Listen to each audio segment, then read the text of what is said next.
And a very good morning to you. Welcome to KTN Mid Morning. My name is Koi. Now, this week has been about your home. And when you are looking for something unique when it comes to furniture, sometimes it's a bit difficult. Now, there are very many furniture stores all over town, but sometimes you're craving something that no one else has, which is why today on Mid Morning Lifestyle, we feature a young man who will shock you not only in his very unique designs, but also the tools that he uses to make those designs. Next.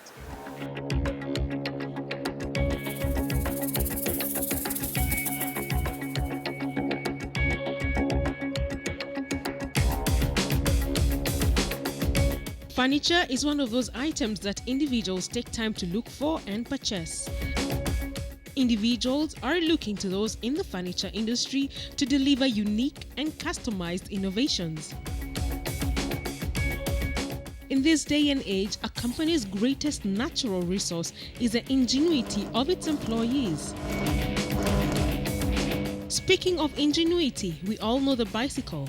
We know it as a mode of transport which was invented back in 1817 by Baron von Rey to help him get around the royal gardens faster. This invention by the Baron inspired the invention of the car, and today it has inspired something completely different to one Martin Ojwang.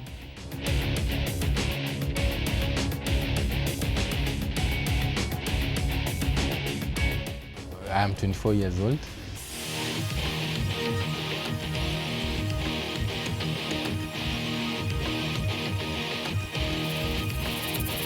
I was in Maseno.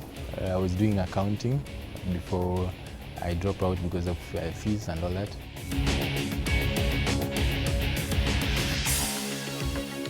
Okay, what to do here is that we make coffee tables, furnitures, bar stools, and any kind of furniture you can think about using bicycle parts. The idea we came about when we wanted to make some furnitures, but a unique kind of furniture. Okay, people make furnitures from bamboos and many wood, metals and all that. So we wanted to break from that kind of idea and come up with a new one.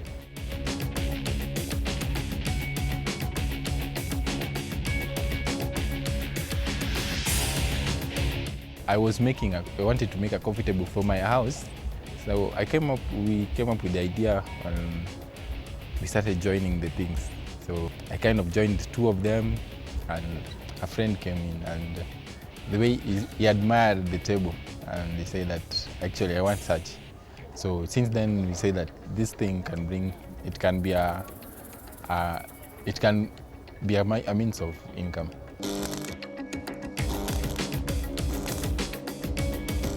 Before I started doing this, I was an accountant in a private company in the Westlands, and I was schooling at the same time.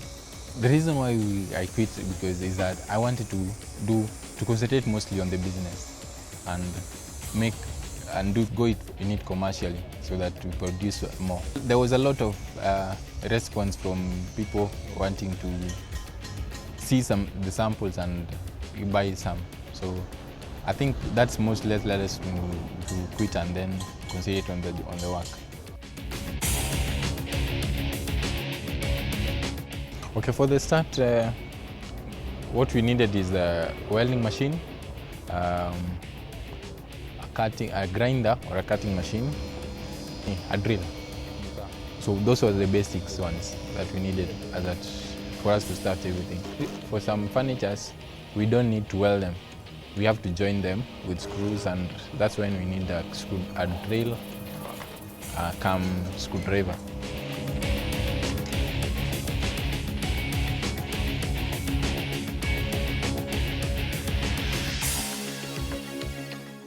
Frankly speaking, I don't have skills for welding and all that.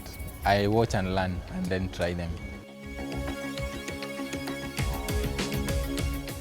We have bar stools, we have bar tables, we have coffee tables, we have office chairs, we have cafe tables and cafe chairs, we have mirrors, we have love seats, and we also have the rocking chairs.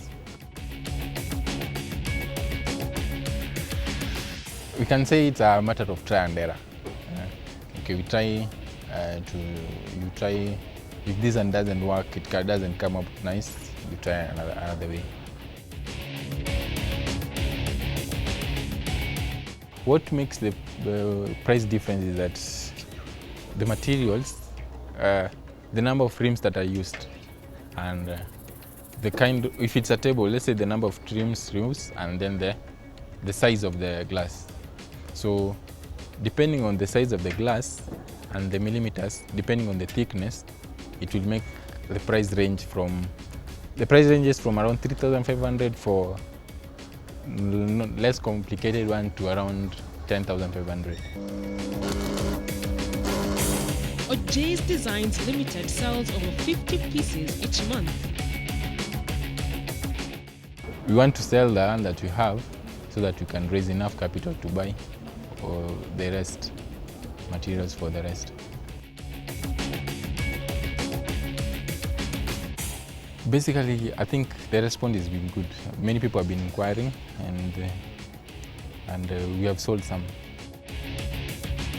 It is great to have a team that gels well with each other, especially when creating a unique product, and for Martin and his partners, a common goal brought them together. We have been friends from way back down. One of us is an accountant, the other one is a journalist. We kind of had something in common, actually. The rate of unemployment is high and all that, so we wanted to create some kind of employment, not from us alone, but with other people, because with time, I think we'll have to be employing some other people for welding purposes, marketing purposes, and all that. So that's our main aim, was to kind of create employment for others and us too. In production, we intend to produce at least more than 100 pieces a day. In personnel, we intend to recruit more people. We intend to incorporate interior design and exterior design, and then after that, we are intending to open a showroom.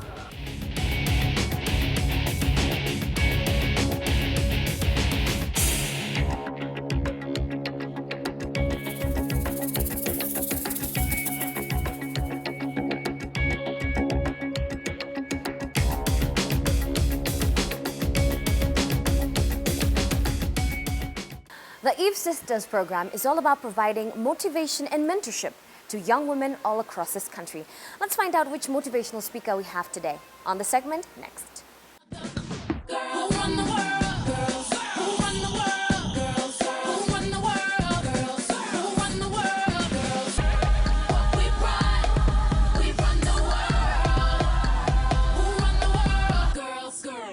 Kenya has been blessed. We've always been the hub of this region. We were blessed by having a naturally opportune geographical location. And it is our job to leverage that. Our geographical location, our naturally granted, God-gifted geographical location is wealth. But we have to leverage it. We have to do our part to make sure that we turn that particular gift into something that works for Kenya. Recently, you're all aware that we hit black gold. And very soon we are waiting and expecting confirmation of commercial viability of the Ngamia oil well. And beyond that, we fully expect that we shall have oil offshore. We've recently discovered lots of gold in this country. Rare earth. I don't know how many of you have heard of rare earth. The mineral called rare earth.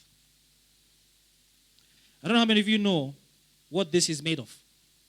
The material that coats this. There is titanium in here. You know what's in Kwale? Lots of titanium. There is rare earth in these gadgets. And we may have some of the largest reserves of rare earth right here in Kenya. All that is what Donald Kaberuka calls inherited wealth. The challenge will be to convert inherited wealth into real wealth, real sustainable wealth. And we have what it takes because we have something, wealth-wise, much more valuable than any gold or oil or rare earth. And that's you and me. The human resource capacity that has propelled Kenya from where it was to where it is today. Over the years, even as we've been beating ourselves up, we have retained an advantage in terms of human capacity. And you cannot say that that is colonial heritage. Because I wonder how many of you in this room were born in 1963. Many of you went through the education system of an independent Kenya, and you're now among the best in Africa and in the world. But even that wealth is inherited, in my view. And it can go to waste. It can go to waste if we have the wrong mindset and the wrong value system.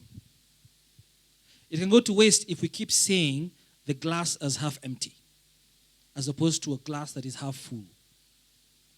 I started by saying that we have a Vision 2030 whose objective is to transform this country from a third world nation into a developed nation, a prosperous nation, one in which all have a high quality of life.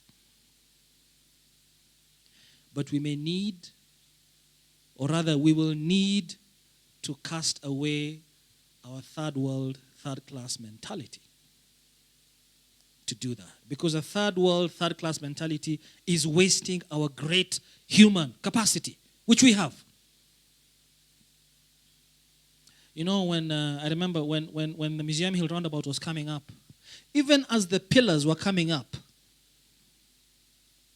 we had doubters. People would say, you mean you were serious? You're actually going to know.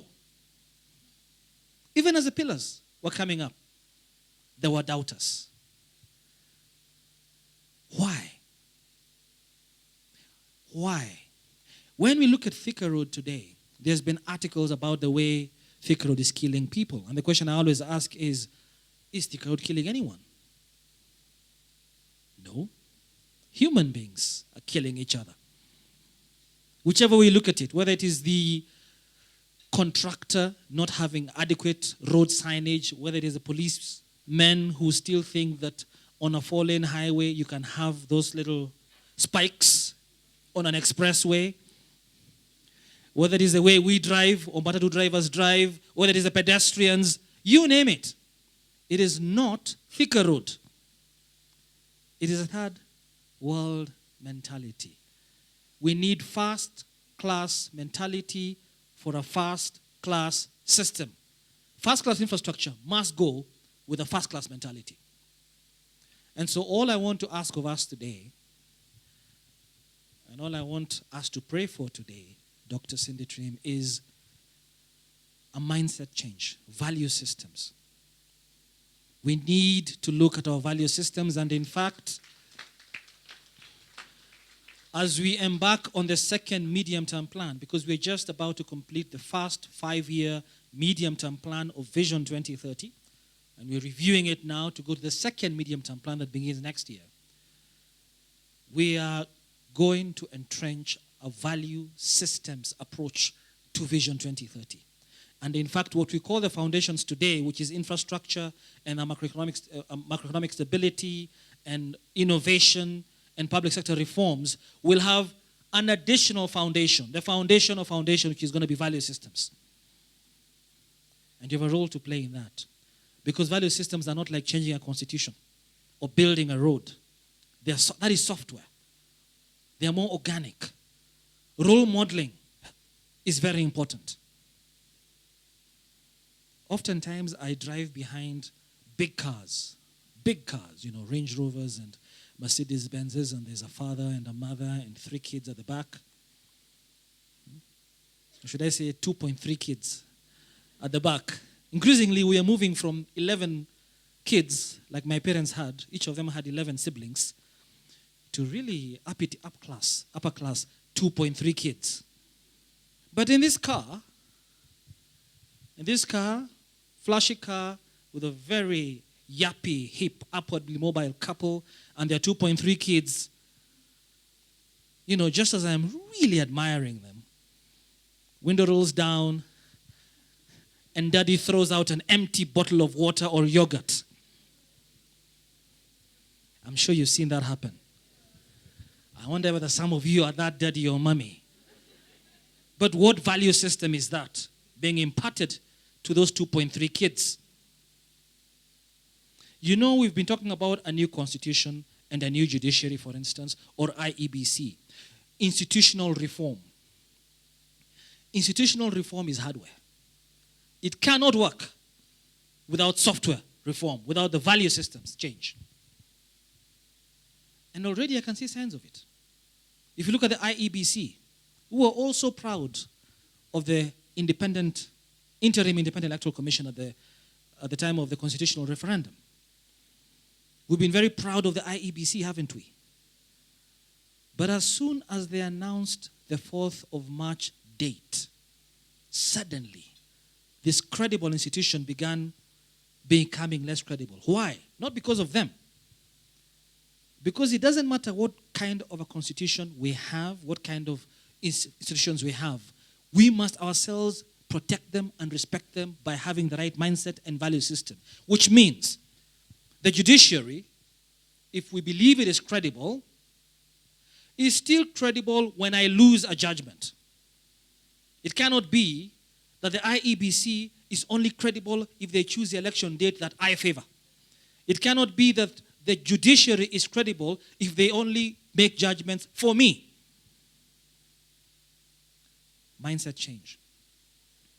Actually, and if we get it right, if we get the mindset change right, if we get the value systems change right, Vision 2030 will move from targeting an upper middle income country to actually getting a fully developed high income nation. That is the trick, actually. That is the only challenge I see to Vision 2030, if you ask me. I see no other challenge. We've got great engineers and doctors and teachers. We can put up great roads and buildings. We've got great judges coming up. But we need to make a decision that we actually want to do the right thing. We want to apply ourselves. And only then shall we be able to convert that inherited wealth that's underground, that is within us, the education that we have, into real wealth that is sustainable for posterity. I believe we shall do it. I really believe we shall. I work for it every day. I pray for it every day. And every day we're getting a critical mass that is growing and moving towards that direction. And I'm sure that is why you're all here today, because you're part of that critical mass.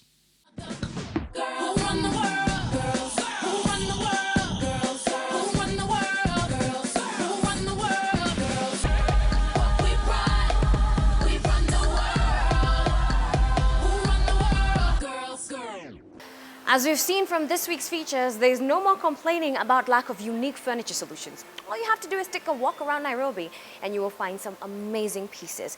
If you do have any questions or comments about any of the things that we featured this week, what you need to do is log on to midmorning@standardmedia.co.ke. Send us your questions and your comments, like I said, or better yet, go to Facebook.